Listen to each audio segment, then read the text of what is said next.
आज तक जितने भी मत हैं, जितने पंथ हैं, सबके भिन्न भिन्न विचार हैं, भिन्न भिन्न साधनाएं हैं। परमात्मा की परिभाषा से भी वो लोग परिचित नहीं है। तो उसके लिए परमात्मा आते हैं। आप जी को बहुत बार समझाया है, बहुत बार ज्ञान सुनाया है और सुनाते ही रहेंगे, क्योंकि ये ऐसा अनमोल ज्ञान है जो आपको दोनों लाभ देता है। जैसे कोई रोगी होता है और उसको भूख नहीं लगती, जबर जिसको हो जाता है, और मनुखा, दाख, किशमिश, सेब, संतरे खाना जो प्रतिदिन खाता है, वो भी उसको कड़वा लगता है, जिह्वा पर रखा भी नहीं जाता, थूक देता है।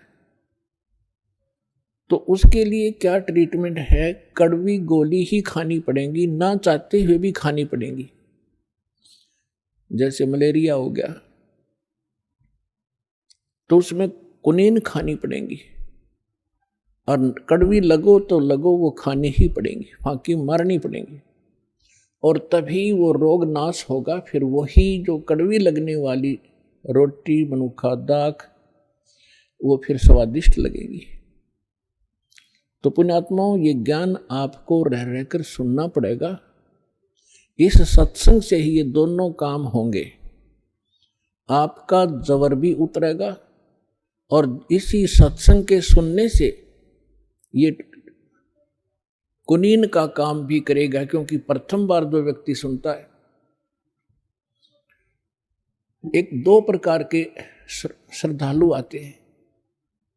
एक तो ऐसा होता है, उसको जैसे भी परंपरागत साधना है वो कर रहा है, और उसको फिर ये ज्ञान सुनने को मिलता है, उसको अच्छा सा नहीं लगता परमात्मा की भक्ति, क्योंकि उसके पाप कर्मों के कारण उसके अंदर,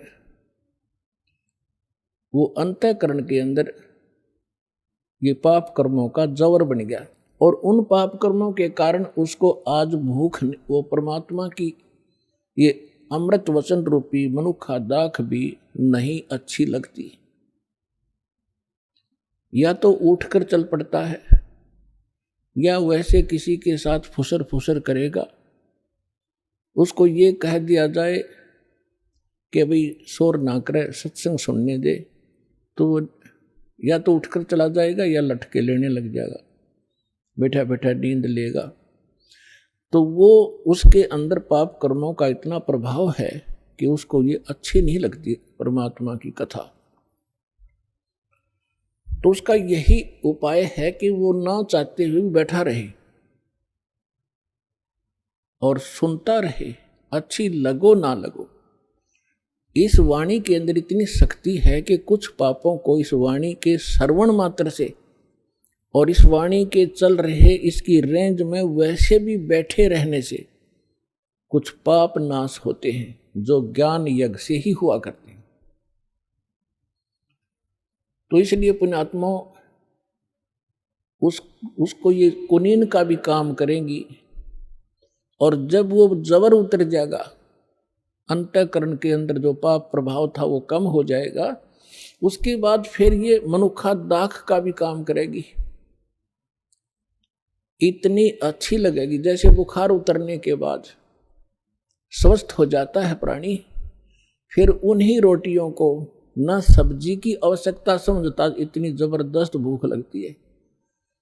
भूख लगी होती है, घर वाले कहते हैं सब्जी बना देते हैं, रोटी तो है, वो कहता रोटी आन दे, सब्जी फिर देखूंगा।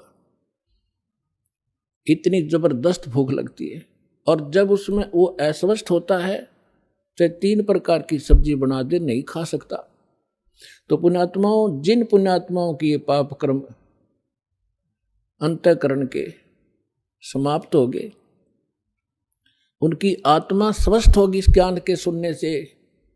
आज वो हजार हजार किलोमीटर से 1500 किलोमीटर से चलकर, इतनी भूख बढ़ गई उनमें, ये मनुखा दाख राम नाम की ये आहार करने के लिए सतलोक आश्रम बरवाला में पहुंच फेसबुक रहे। पर हमारे पेज अमर बोध को लाइक करें और यूट्यूब पर अमर बोध चैनल को सब्सक्राइब जरूर करें।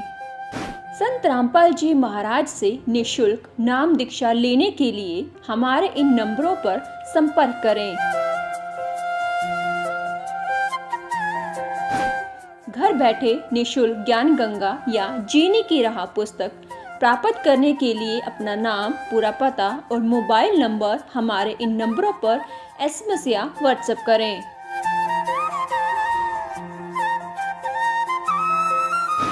अधिक जानकारी के लिए हमारी वेबसाइट supremegod.org पर विजिट करें।